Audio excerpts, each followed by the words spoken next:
성도 여러분 안녕하십니까? 오늘은 거룩한 떡을 나누라 라는 말씀으로 은혜 나누겠습니다. 여러분, 사도 바울은 고린도전서 11장 26절을 통하여서 고린도 성도들에게 성만찬에 대하여 권고하고 있습니다. 그런데 성만찬이 무엇인지 이야기하면서 이렇게 기록하고 있어요. 너희가 이 떡을 먹으며 이 잔을 마실 때마다 주의 죽으심을 그가 오실 때까지 전하는 것이니라. 여러분, 성만찬을 한마디로 사도 바울이 요약했는데 그것은 무엇입니까? 성만찬은 누구를 전하는 거예요?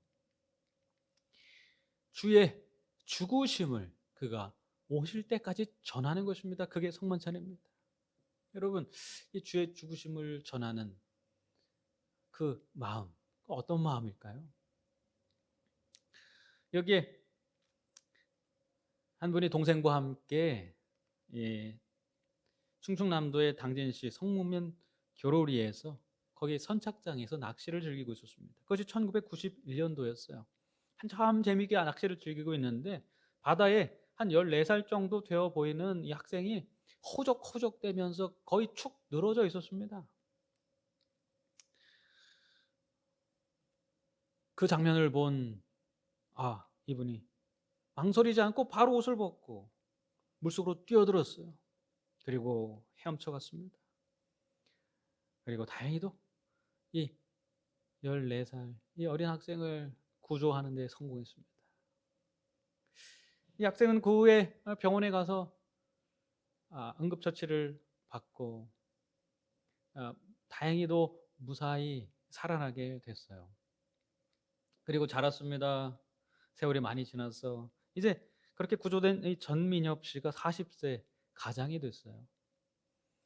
그런데 이 전민엽 씨는 마음 가운데 항상 자기를 구조해 준 그분에 대하여 인사 한번 제대로 못한 것이 마음쓰였습니다. 그분은 자신을 구조하고 어떤 대가도 바라지 않고 그저 호련히 사라져 버렸기 때문에 그렇습니다. 그런데 어느 날 이 직장에서 휴게실에 앉아 있는데 자기의 이 상사가 이 과거 이야기를 하면서 물에 빠진 아이를 구하는 이야기를 하는 거예요. 그것이 26년 전에 있었다고 그래요. 살펴보니까 26년 전이면 자기도 물에 빠진 적이 있었던 것입니다.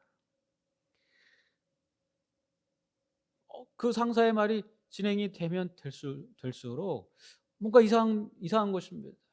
마치 내가 물에 빠졌을 때 나를 구해준 그 상황과 너무나 비슷했어요. 그래서 물어봤습니다.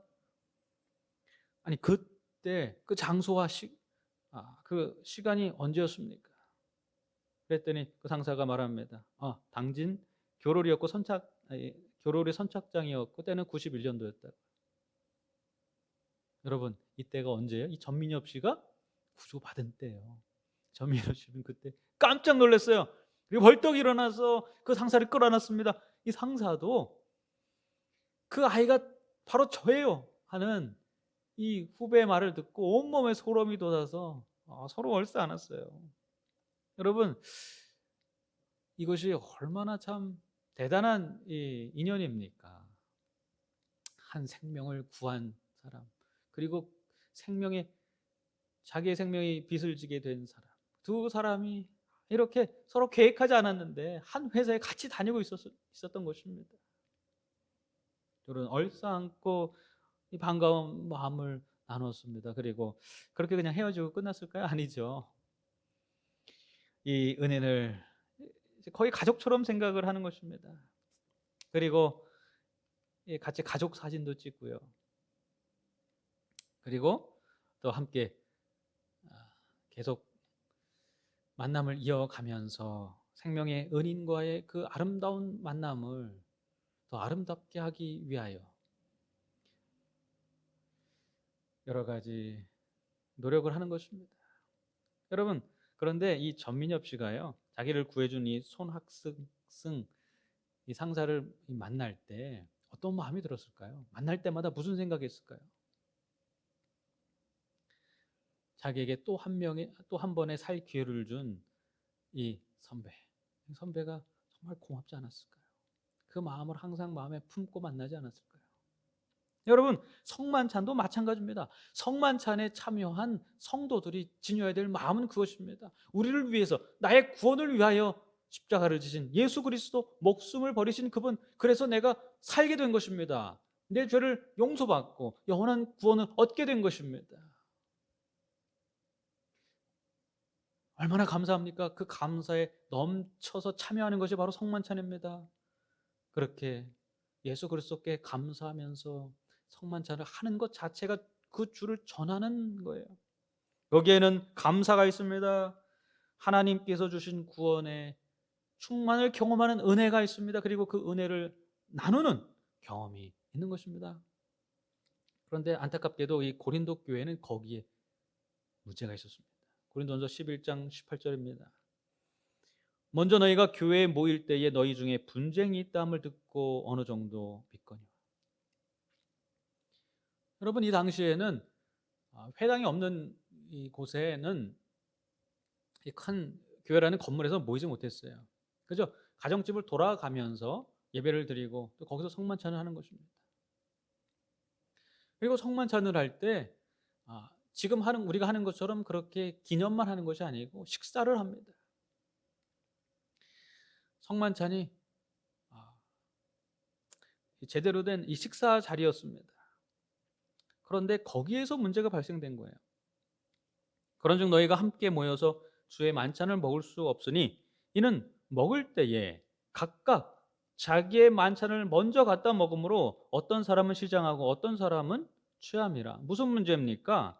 성만찬을 할 때 이 빵을 돌리겠지요. 그리고 음료수를 돌리겠지요.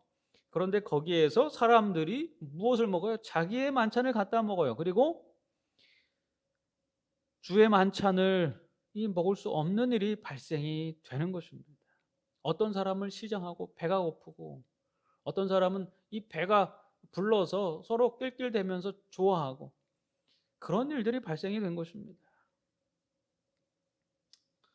여러분, 이 상황을 우리가 좀 더 알기 쉽게 이해하기 위해서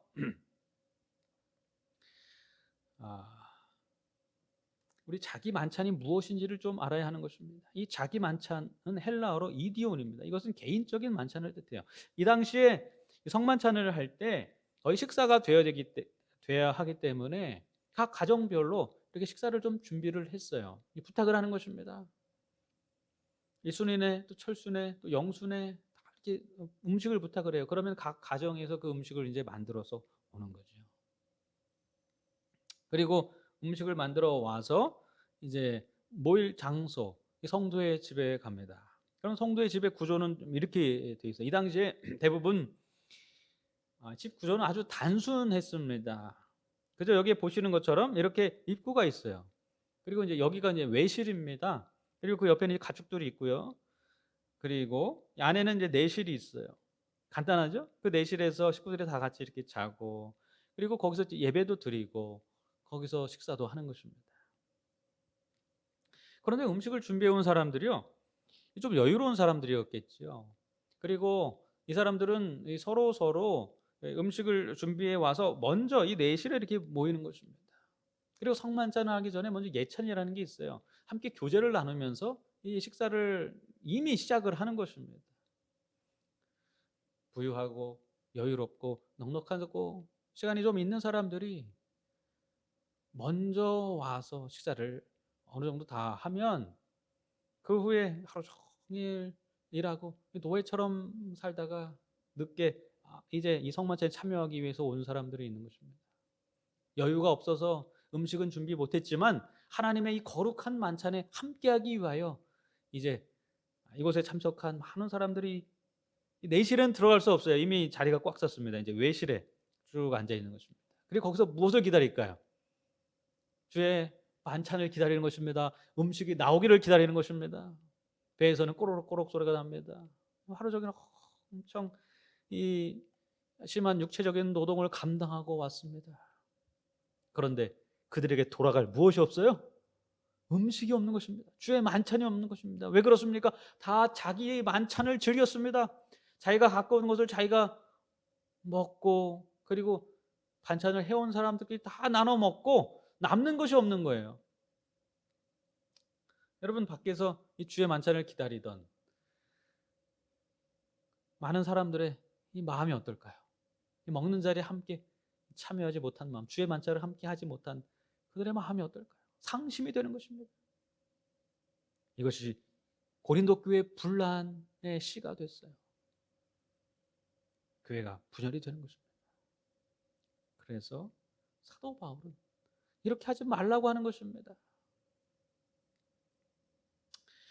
여러분, 이런 일은 이 AD 37년, 비록 한참 후, 한 397년 후에 일이긴 하지만 이런 일들이 초대교회에 반복됐기 때문에 드디어 시간이 지나고 이 카르타고 회의에서 정식으로 이 성만찬하기 전에 이 풍성히 교인들이 먹어서 교인들이 앉아서 먹는 예찬을 금지시켰다고 그래요. 그것이 항상 계속해서 수백 년 동안 이 교회에 큰 문제를 일으켰기 때문에 그래요. 사도 바울도 이렇게 말합니다. 너희가 먹고 마실 집이 없느냐? 너희가 하나님의 교회를 업신여기고 빈궁한 자들을 부끄럽게 하느냐? 내가 너희에게 무슨 말을 하랴? 너희를 칭찬하랴? 이것으로 칭찬하지 않노라. 사도 바울은 강하게 말했어요. 왜냐하면 주의 만찬을 들기 위하여 모인 사람들이 골고루 음식을 먹지 못하고 만찬을 준비할 여유가 없는 사람, 이 빈궁한 자들이 하나님의 교회에서 수모를 당하고 부끄러움을 당했기 때문에 그렇습니다. 여러분, 이런 일이 있으면 안 되는 것입니다. 특별히 주의 만찬을 나누는 자리에서 그런 일이 있으면 안 되겠죠. 그렇습니다. 성만찬은 자기 만찬이 아닙니다. 자기의 것으로 그것을 뽐내면서 자랑하는 자리가 아니에요. 내가 무엇을 준비했더라도 그것은 주의 만찬인 것입니다. 주님께서 베푸신 것입니다. 주의 만찬이기 때문에 모두가 함께 그것으로 인하여 기쁨을 누리고 그것을 즐겨야 하는 것입니다. 소외된 사람이 없어야 하는 것이죠. 여러분, 제가 학생 때였습니다. 저희 작은아버지가 이 필리핀에 사셨기 때문에 저희 할아버지를 모시고 한 번은 이 필리핀에 방문하게 됐어요. 그런데 마침 그 작은아버지를 초대한 이 필리핀 현지인이 있었습니다. 그리고 그 저녁 식사 자리에 저희 할아버지를 모시고 제가 함께 참여하게 됐습니다. 여기서 새로운 문화 충격을 받았어요.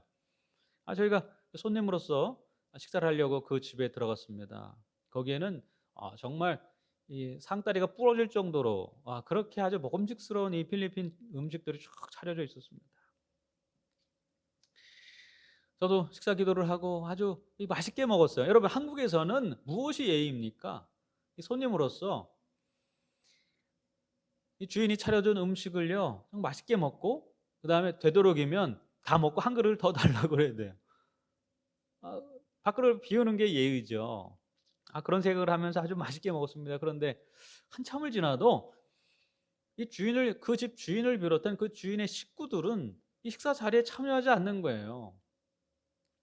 그 집에도 아이들이 많이 있었어요. 아주 어린 아이들, 한 3살, 4살 된 아이들도 있었고요. 그리고 이 중학교 아이들도 있었고요. 이 고등학생 정도 돼 보이는 아이들도 있었어요. 그런데 그 주인집 이 주인과 또 그 사모님 같이 참여하지 않는 것입니다. 그래서 제가 물어봤어요. 아니, 작은아버지, 저희만 이렇게 맛있게 먹어도 됩니까? 저분들은 언제 참여합니까?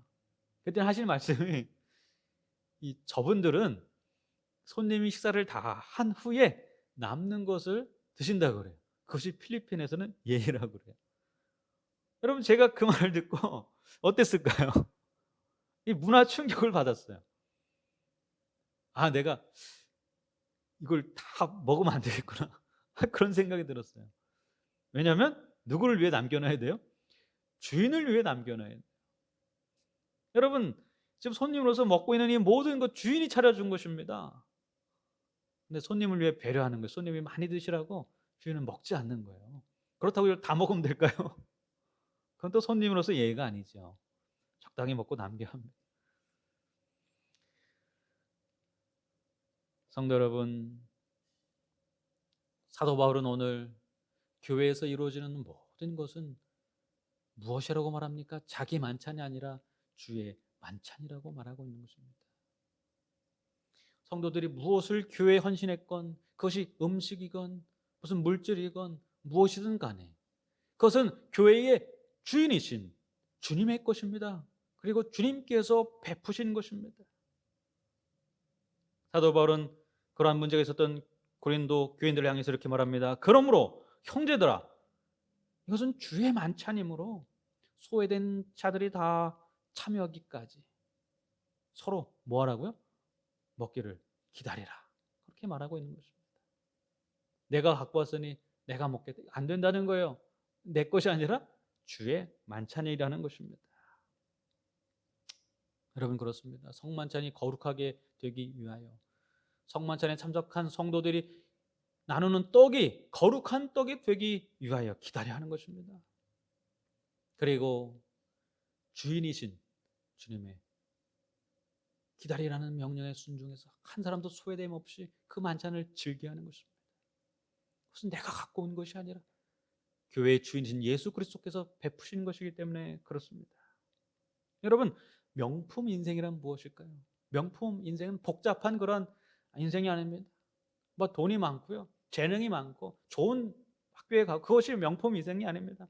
진정한 명품 인생은 나의 삶이 거룩한 삶이 되기 위하여, 명품 인생이 되기 위하여 예수님을 나의 주인으로 모시는 인생, 그 인생이 명품 인생인 것입니다.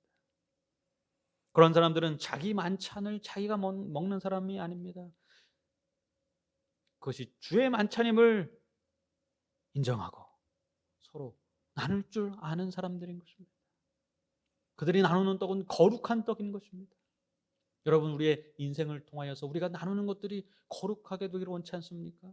그래서 우리의 인생이 명품 인생이 되기를 원치 않습니까? 만약 그렇다면 나의 삶의 주인을 예수 그리스도로 모시게 되기를 간절히 바랍니다.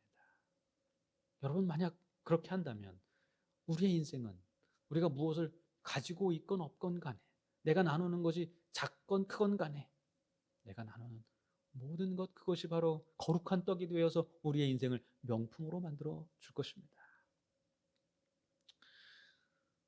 우리가 잊지 말아야 될 한 사람을 좀 소개해 드리겠습니다. 바로 월리엄 해밀턴 쇼라는 분입니다. 여러분, 이분의 인생을 잠깐 좀 요약해 드립니다. 이분은 일제강점기 때 한국 선교사 월리엄 쇼의 외아들입니다. 1922년 평양에서 출생하신 분이에요. 그리고 평양에서 고등학교까지 마쳤습니다. 그리고 미국 웨슬리언 대학을 졸업했어요. 그리고 1947년에 한국 근무를 자원해서 해군사관학교의 교관으로 근무를 하게 됩니다. 그리고 한국에서 이제 전역한 후에 다시 미국으로 갑니다. 그리고 하버드 대학에서 박사 과정 중에 이 한국에서 6.25 전쟁이 터졌어요. 그런데 6.25 전쟁 소식을 듣고 망설임 없이 입대를 합니다. 그리고 이 전쟁에 참전을 해요. 여러분, 메가더 장군 잘 아시죠? 그 옆에서 보조를 하면서 인천 상륙 작전을 성공으로 이끌게 됩니다. 그리고 드디어 서울 탈환 작전이 벌어졌어요. 거기에서도 성공으로 진멸합니다. 김포반도, 행주, 산성, 신촌, 노고산 전투에서 승리를 이끈 분입니다. 바로 이분입니다. 여기에 해밀턴 대위입니다. 그분의 아버지는 월리엄 쇼 박사입니다. 여러분, 이분의 아버지였던 이 월리엄 쇼 이 박사도 한국을 위하여 헌신한 선교사였어요. 한국 이름도 있습니다. 서위렴입니다. 아버지는 서위렴 1세, 아들은 이름이 똑같아요. 한국 이름이 서위렴 2세입니다. 이분은 윌리엄 얼쇼. 이분은 6.25, 이분도 6.25 전쟁에 참전을 하셨어요. 그리고 특별히 한국군에 군목 제도를 도입하신 분이에요. 그러니까 한국에 엄청난 기여를 하신 것입니다. 오히려 한국 사람보다도 한국을 정말 못지않게 그렇게 더 사랑했던 그런 분이라고 할 수 있어요. 그런데 그분의 아들도 이 전쟁에 참전을 한 거예요. 그리고 이제 6.25 전쟁이 발발을 하고 여기에 이 참전한다는 이 아들, 여러분 같으면 이 외아들이 물론 아버지를 따라서 전쟁에 참전하긴 하지만 하버드에 이 대학원생으로서 박사학위를 공부하던 이 아들이요. 전쟁에 참전하기를 바라겠습니까? 아니면 굳고 말리겠습니까? 여러분이 이 아버지의 마음 다 똑같죠. 아들이 위험에 빠지는 것을 원치 않았을 거예요. 그래서 만류했습니다. 그런데 이 아들이요. 주장이 강했어요. 그리고 이렇게 편지를 통해서 부모님께 말했다 그래요. 나도 한국에서 태어났으니 나도 한국 사람입니다. 조국에 전쟁이 났는데 어떻게 마음 편히 공부만 할 수 있겠습니까? 내 조국에 평화가 온 다음에 공부해도 늦지 않습니다. 여러분 이 사람은 한국 사람이 아니에요. 근데 마치 한국 사람처럼 말하죠. 한국 사람처럼이 아니라 이분은 나도 누구라고요? 한국 사람이라고 말하고 있는 것입니다. 그리고 이 비석에 보면 그가 부모님께 보낸 편지에 글이 있는데 이렇게 말했어요. 아버지 어머니 지금 한국인들은 전쟁 중에 자유를 지키려고 분투하고 있는데 만약 제가 이를 도우려 흔쾌히 가지 않고 전쟁 후에 평화시에 선교사로 돌아가려 한다면 그것은 제 양심상 도저히 허락되는 일이 아닙니다. 여러분 이 부모가 극구 말렸겠죠. 계속 말렸겠죠. 그러자 계속 이런 편지를 씁니다. 그러고 보니까 이분이요. 전쟁이 끝나면 한국에 지금 무엇으로 오려고 그래요? 선교사로 오려고 하는 것입니다. 근데 그 전에 이 전쟁의 아픔을 모른 척하면 되겠습니까? 라고 강력히 주장을 했어요. 그리고 드디어 군에 입대한 거죠. 여러분 인천 상륙 작전에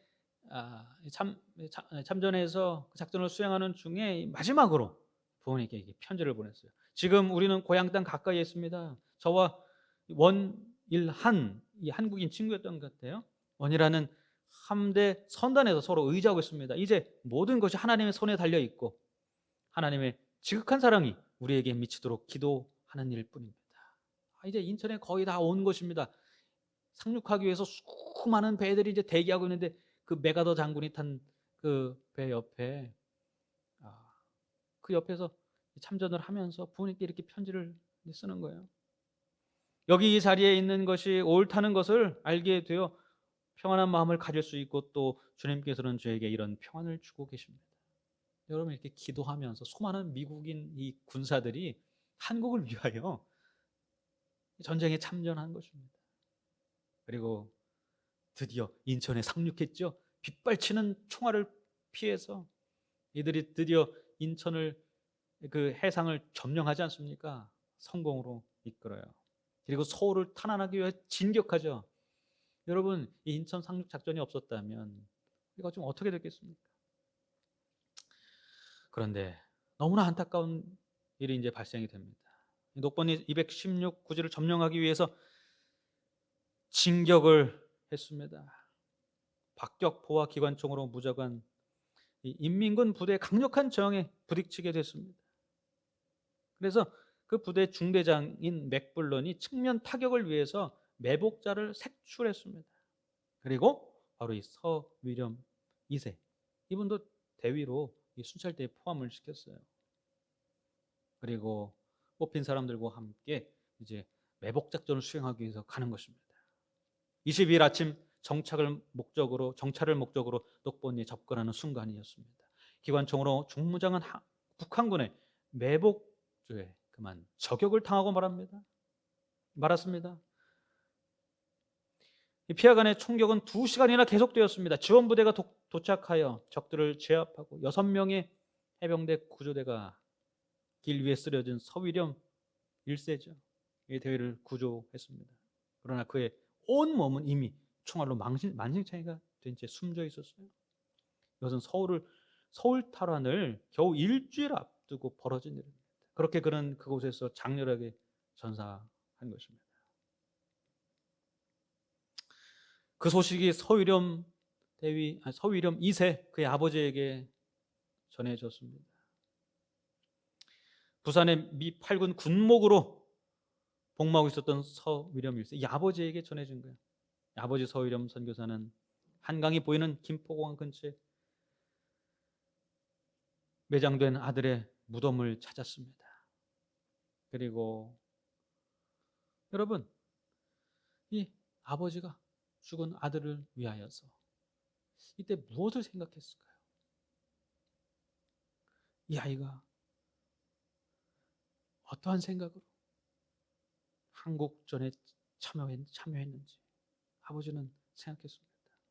여러분, 이 아들이요, 한국전에 참여하겠다는 결심을 하기 전에 이런 말씀을 읽었어요. 요한복음 15장 13절입니다. 사람이 친구를 위하여 목숨을 버리면 이에서 더 큰 사랑이 없나니. 그리고 한국전에 참여하는 것입니다. 그리고 그는 한국인들을 위하여서 목숨을 버렸습니다. 목숨을 버리는 것보다 더 큰 사랑이 없다고 했습니다. 여러분, 우리가 성만찬 예식을 하면서 주의 희생을 기억해야 하는 것입니다. 왜냐하면 우리 주님께서 우리를 위하여서 이 죄악의 전쟁에 참전하시고 목숨을 버리셨기 때문입니다. 우리는 그것을 성만찬 예식 때마다 기억해야 하는 것입니다. 여러분, 그런데 어떻게 성만찬 예식에 베풀어진 모든 것들이 자기의 만찬이 되겠습니까? 그러한 모든 것들은 주님께서 피 흘려서 이루신 주의 만찬인 것입니다. 여러분, 우리의 앞으로의 성만찬이 주의 만찬이 되기를 간절히 바랍니다. 성만찬뿐만 아니라 교회에서 이루어지는 모든 것이 나의 만찬이 아니라 자기의 만찬이 아니라 주의 만찬이 되기를 간절히 바랍니다. 그렇게 되려면 우리의 마음속에 주님을 주인으로 모셔야 하는 것입니다. 오늘 이 자리에 있는 저와 여러분 모두 우리 주님을 우리의 마음속에 주님으로 모시고 이제 앞으로 나의 삶이 거룩한 떡을 나누는 그런 명품 인생으로 거듭나는 축복을 누리는 저와 여러분 되기를 간절히 바라면서 말씀을 마치겠습니다. 감사합니다. 하늘에 계신 아버지, 오늘 말씀을 통하여서 다시 한번 주의 만찬이 무엇인지 알게 하시니 감사합니다. 이 세상을 살아가는 많은 사람들처럼 그저 자기의 만찬만을 즐기는 자들이 아니라 주님을 우리의 삶의 주인으로 모시고 주의 만찬을 주변 사람들과 나누며 우리가 나누는 떡이 거룩한 떡이 되는 그러한 명품 인생을 사는 주님의 백성들이 다 될 수 있도록 인도하여 주시옵소서. 주님께서 그렇게 우리의 삶에 축복 허락하여 주실 것을 믿고 바라오며 참된 사랑이신 예수님의 이름으로 기도드렸습니다. 아멘.